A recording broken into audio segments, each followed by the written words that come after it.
Here's Autistic as Fuck Out Loud, Season 3, Episode 2. 4 stories, but right now, I'm hot to spill the first. So let's jump right in and talk later. I call this one How to Be Strong, Fearless, and Actually Autistic Online, because that's what I want to be.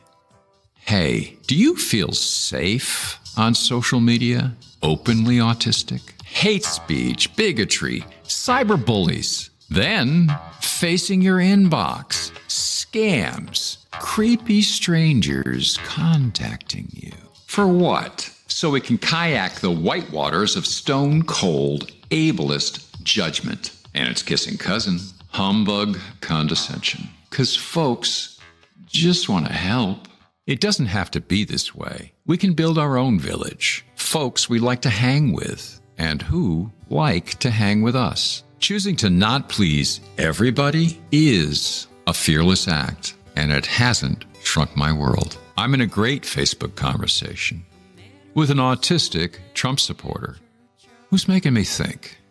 Love it. Not how it usually goes, the insults, mockery, and ultimate weapon, blocking. But with this friend, she knows I'm a socialist. I know she's libertarian, but we trust each other, not to cause pain. Rare for me. See, like some autists, I'm not great at back and forth. I can hurt feelings or come across like a know-it-all. Last thing I want, I love people and grok the pain condescension inflicts firsthand. So I don't try to convert anybody to anything. Not online, not in real life. When I encounter hostility, rivalry, I choose to not escalate. I choose the least hurtful path for me and others. I walk away. Unfriend, mute, block, whatever it takes.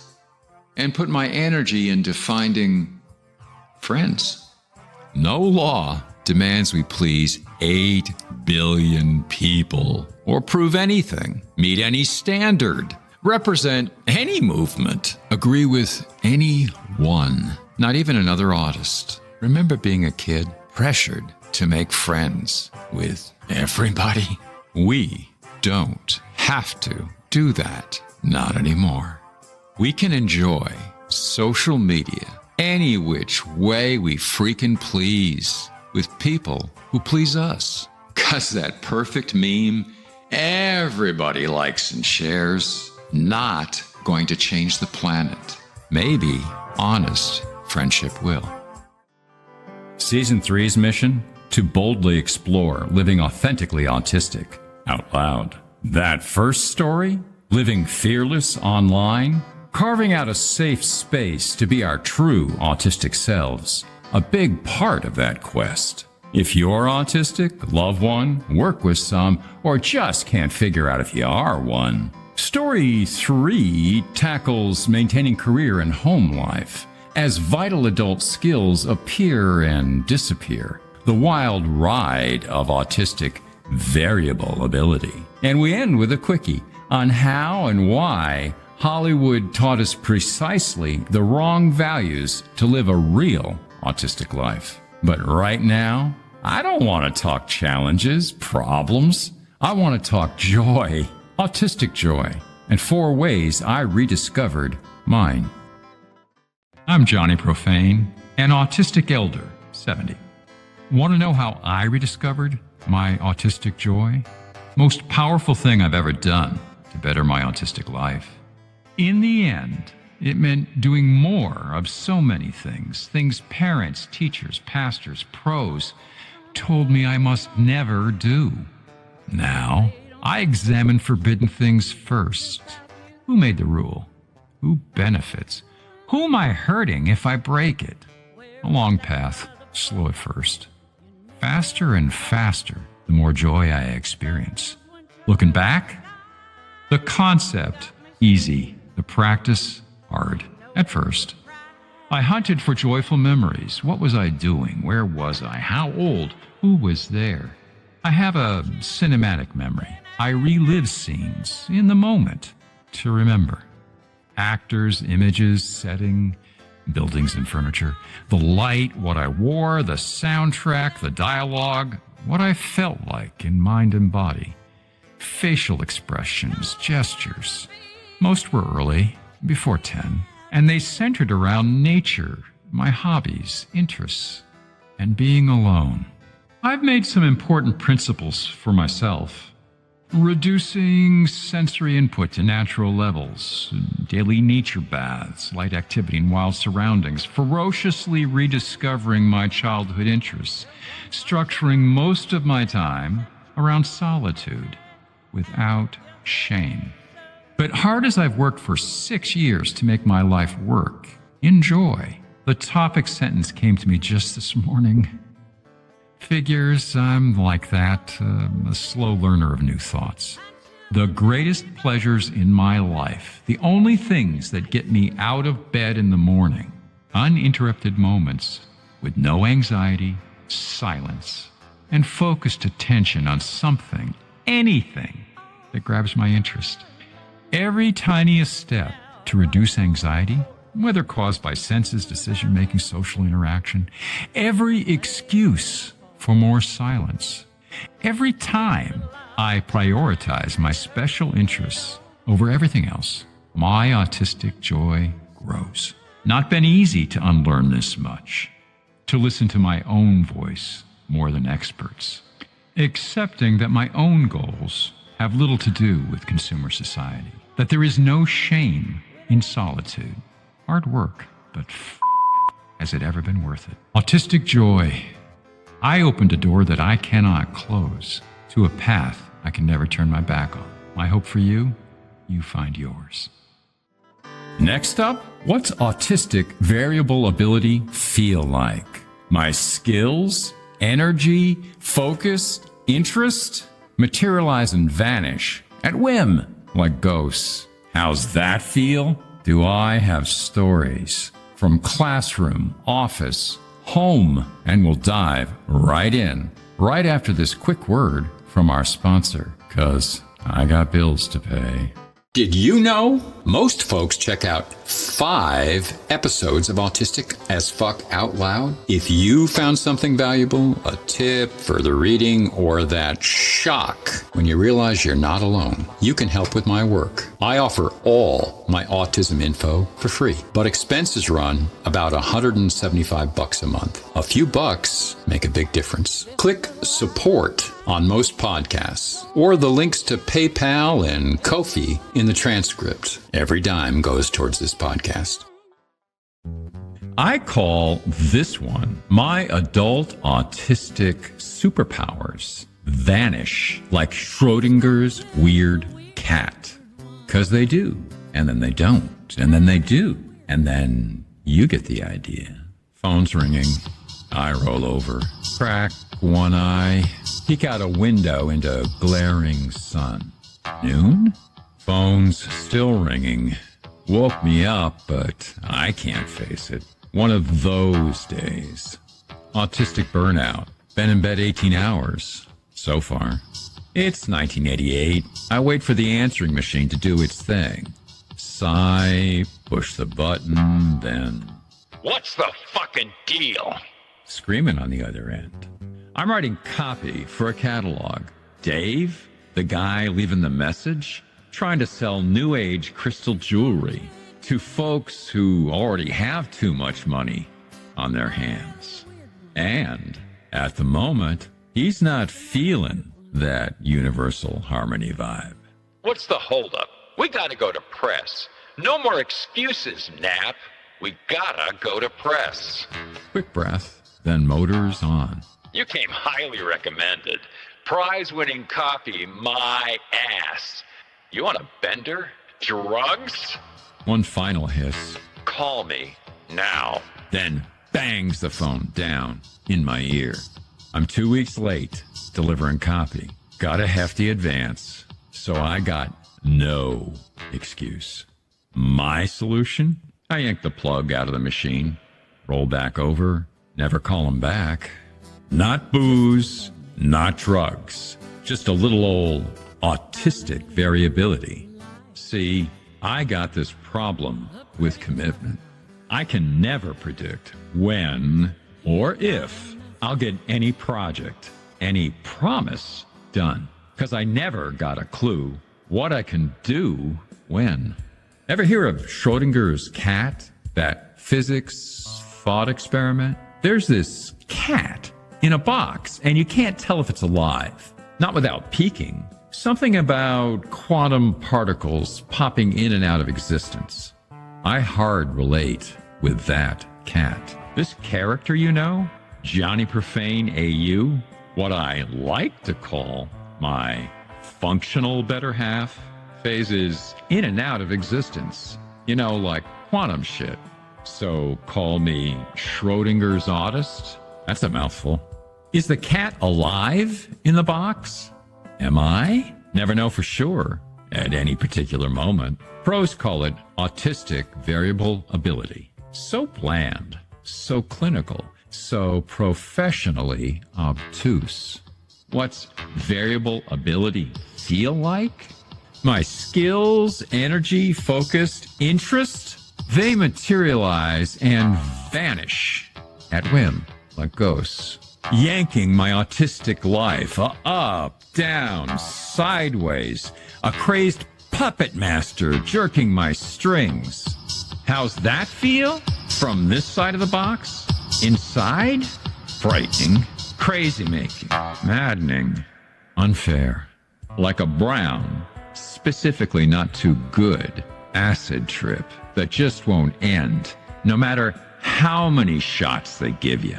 Over and over, year after year, career after career. Not every adult autistic person has this problem, not even all 70% of us who are also ADHD. Links in transcript. But for some of us, it wrecks careers, withers relationships, ends lives. Getting things done on a schedule, total pipe dream for me. Papers for school, business plans for vulture capitalists, applications for food stamps, favors for friends, honey-do lists for, well, honeys. Even among the weird, I imagine I'm legendary. Now, burnouts, shutdowns, variable abilities, so common, they're like autistic folklore. A lot of chatter about them, but it's not clear whether we should lump them all together. An autistic shutdown? For a few minutes, hours, maybe days, I need to seek out quiet, darkness, and rest. No work, no contact. Sometimes it's an immediate response to one overwhelming event. Sometimes it builds over time. My mind, body, and heart exhausted. Now, burnouts, an intense, long-lasting exhaustion. Weeks, months, years. Most autists report a general shutdown, impacting work, social contact, and home life. Trust me. But sometimes I lose just one specific skill, as if a single brain center fritzed out. Example, the times I can't speak, sometimes for hours. Pros call this selective mutism, or many now say situational mutism, which seems more accurate, less judgmental to me. But like speaking, I can lose other vital adult skills for moments, weeks, months. Like musician me, days before a gig, sitting on a stool, hugging my guitar of 10 years. For the life of me, I can't remember how to play it or sit and hold it. That time freaked me out so much, I gave up live performance for a few years. Or back in 2005, techno geek me startles my second wife. She's sitting in the recliner next to me. I shout out, I can't remember how to use this damn thing. Frantic, I'm waving my Palm Pilot in the air, a device I'd been getting paid to code apps for the last 2 years, till I missed one too many deadlines and lost the contract. Lost the wife, too. At times, I forget how to walk. Out of the blue, my posture and gait demand intense focus to maintain. Are these all the same thing? Even related? There's precious little research on variable ability. Maybe it's a specific kind of exhaustion of speech, social, or other brain centers. Maybe it's psychological, inhibitions born of trauma. Trauma is endemic in our autistic community. I experienced physical, emotional, and sexual abuse. For that matter, I was in what many call a cult, what I call spiritual abuse. But I can't suss it out from my side of the skin. Are these waves and troughs of functionality different from other trauma survivors? Maybe it's what some pros call adult autistic regression, which may be like childhood autistic regression, when a kid temporarily loses speech or social skills, usually during stress or illness. Maybe, just maybe, this is an area researchers could really improve our lives in. Instead of precisely measuring milliseconds of eye contact. Heard of the monotropic hypothesis? It was developed by actually autistic scholars. In their experience, autistic minds focus on only one or two things at a time and have difficulty switching from one to another. They use this insight to illuminate autism. Links in transcript. It might explain my personal experience if I extend it beyond thoughts, tasks, and perceptions to abilities, maybe entire brain centers of activity. See, I experience my mind as a bunch of competing, quasi-independent centers, senses, emotions, intellect, internal awareness, language, sense of self, memory, others, each squabbling, competing for limited bandwidth and attention. I can only manage to be aware of one or two of these things at a time, and dimly, if at all, aware of the others. Let's say I can walk, but gum chewing at the same time, or talking, or knowing my emotional state? No. Like that, I can write, compose and play music, voice act, paint at a semi-pro level. But in any given period of my life, I can only actually do one at a time. I mean, as in a 3-month stint, painting. But I can't keep up my writing, playing music, or bread baking for 3 months. So I live with two problems. Losing a skill in the moment, say situational mutism. But also longer cycles. Some skills come, some go, like seasons. Between autism, trauma, and my aging brain, I only have short bursts of creativity and clarity, a sort of involuntary Zen living in the moment. But I have some great moments, more all the time. Sometimes it feels like I can do almost anything, one thing at a time. I just can't predict when. So you shouldn't count on me for much of anything, at least not at any particular moment, and especially if you're that guy, Dave.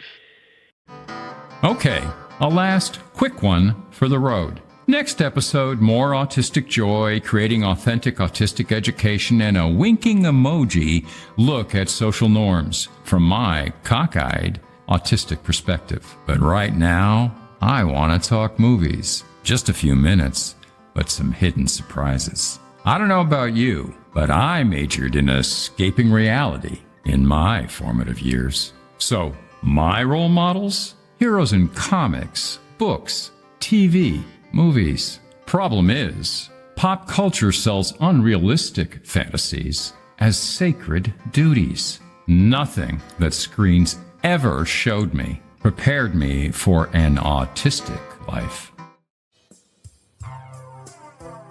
I call this one Promising Me Beautiful Lies. How Hollywood failed my autism. 'Cause man, they really screwed with my head. I remember a lot of movies and TV in my life. I gotta believe more than most of my generation. Except maybe fellow autistics. Why? School, home, family, neighbors on my block, church. Gobs of stress in my early autistic life. So, naturally, I spent acres of hours escaping reality.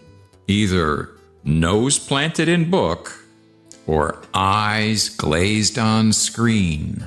Zoned out, dissociative trance, Star Trek reboots by the light yard. While other kids were hitting the playground, learning to pick sides, squabble, fib politely, fight, kiss, and make up. I remember constant struggles with my parents, because with rare exception, I preferred reading by myself in a library chair to any human's company, especially science or art. Socializing? Just another parental duty. To make friends. Another parental disappointment. To make friends. Like you can actually force anyone to make friends. So I modeled how to act like a human. Honestly, a learned role from me. Hollywood, like any predator or cult leader, smelled my weakness and was happy to rush in and fill the hole in my life. Now, humans in movies are easier to understand for this adult autistic kid than folks say that I live with, because movie acting is not natural. Not even those Oscar-winning turns of Meryl Streep or Jennifer Lawrence. It's highly stylized, slow, exaggerated, lots and lots of long, significant looks. A quick read to make sure audiences know what's going on. Then there's the supporting music and camera work.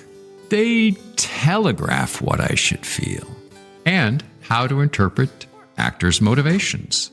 No way, no how, like real-life humans whose conflicting actions and words bewilder me, because actors get paid to put across what they're feeling.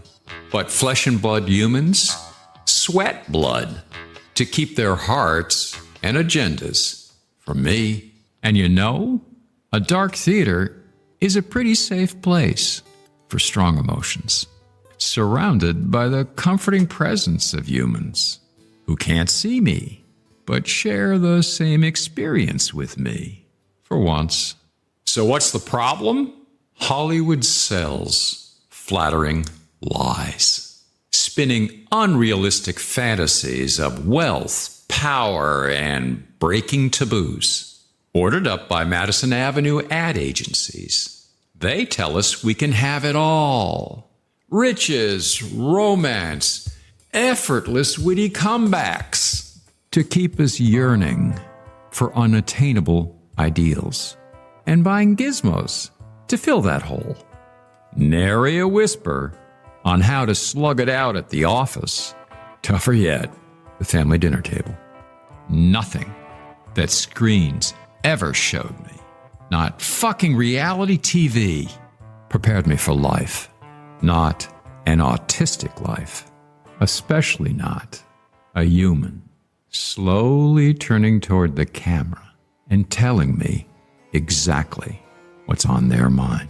Never, ever happens on my block. Not my neighbors.